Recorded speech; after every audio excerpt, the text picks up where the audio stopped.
Dünyamızın iyirgiden halifamız, halife başımız Nur Muhammed Meredf'in yahtiya diyarlarını bağışlar.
Şöhret verin bağışlara başvurun halifam irde mutbilin kim bilirim alkışın alan sağda yürü halifam Nurcan irde mutbilin ilgünüm alkışın alan sağda yürü halifam Nurcan irde.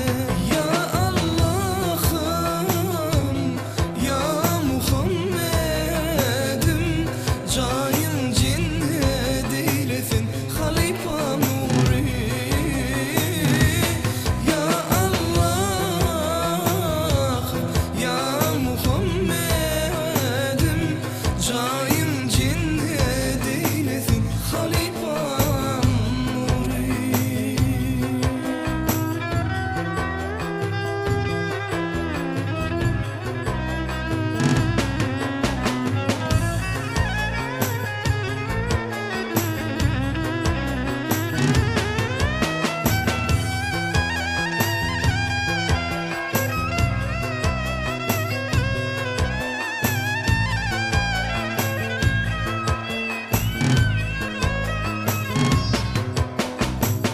Götürdüler tağdım son yoluma Hosarlarım, dosyalarım zarin ağladı.